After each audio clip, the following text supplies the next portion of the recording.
জাতীয় পার্টির প্রসঙ্গে কথা বলছিল সাইফ মোস্তাফিজ, আমি গুঞ্জনের একটি বিষয় বলি, যেটি আমি কোনো খবর দেখিনি, কিন্তু একটি গুঞ্জনের বিষয়টা আপনারা জানতে চাই যে জাতীয় পার্টির সঙ্গে কি আসলে কোনো জোটের ব্যাপারে ইসলামী আন্দোলন ভাবছে কি, বা কোনো সম্ভাবনা আছে? আন্দোলন তো আমরা ওই যে 5 দফা আন্দোলন করেছি, সেখানে জাতীয় পার্টি নিষিদ্ধের ব্যাপারে আমরা কিন্তু সুস্পষ্ট দাবি ছিল, 5 দাবির মধ্যে একটি দাবি ছিল। সেখানে এখনো জাতীয় পার্টির সাথে আমাদের কখনোই হবে না, মানে এই প্রেক্ষাপটে এখন তো হবেই না, প্রশ্নই ওঠে না কোনো সমঝোতা হওয়ার বা আমাদের সাথে জোট হওয়ার কোনো প্রশ্নই ওঠে না।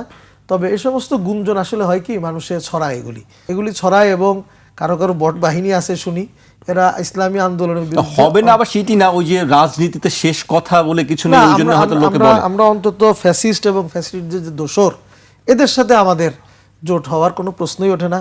যেমন দেখেন আমার ব্যাপারে বা এই যে জামাতের পক্ষ থেকেই বা তাদের হয় কি, জামাতের বড় নেতারা কথা বলেন কম বলেন, কিন্তু তাদের যে বিশাল এক আন্ডারগ্রাউন্ড বাহিনী আছে, এদেরকে দিয়ে এমন কথা ছড়ায়, যেমন আমাদেরকে ছড়িয়েছে কি বলে ঢাকা 11 ইসলামী আন্দোলনের যুগ্ম মহাসচিব, নামকরণ যেন কি বট বাহিনী, বট বাহিনী এরকম বলে। তারা করে কি, যেমন আমাকে ছড়িয়েছে কি বলে জামাতের সাথে বা এই সমঝোতা ইসলামী আন্দোলন থাকছে না কেন, যে ঢাকা 11তে ইসলামী আন্দোলনের যুগ্ম মহাসচিব সে মেয়র ইলেকশন করেছে, তার আসনটা নাহিদকে ছেড়ে দিতে হবে, এই জন্য নাকি আমাদের সমঝোতা হচ্ছে না। এটা একটা বেহুদা কথা।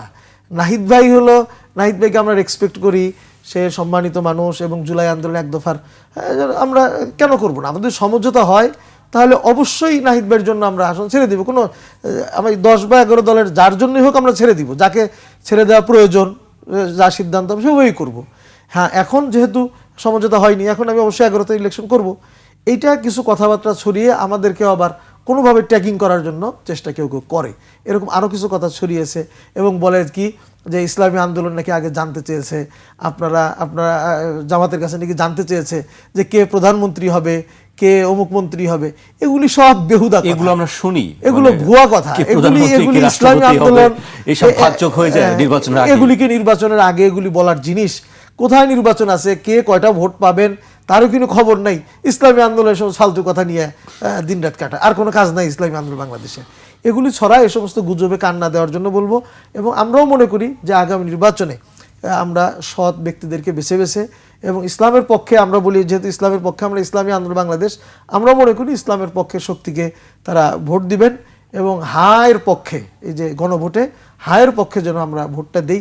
অনেক প্রোপাগান্ডা ইতিমধ্যে ছড়ানো হচ্ছে, হায়ের ভোট দিলে ইসলাম থাকবে না, অনেক কথা বলতেছে, কিন্তু বিএনপি এটা অনেক দল না বলেন যে বিএনপি এটা বলছে, বিএনপি বলছে, আরো কিছু লোক লাগিয়ে দিয়েছে, আমাকে আজকেও বলতেছে। ও আরো মজার বিষয় হলো হায়ের ব্যাপারে এমন কথা আজকে আসতেছে, আপনার এখানে আসার সময় একজনে বলতেছে যে ভাই এই জাতীয় নির্বাচনেও তো হানা ভোট থাকবে, এরপর ইউনিয়ন কাউন্সিল নির্বাচনের সময় কি হানা ভোট থাকবে? মানে মানুষকে কতভাবে মানে বিভ্রান্তির মধ্যে ছড়ানো হচ্ছে।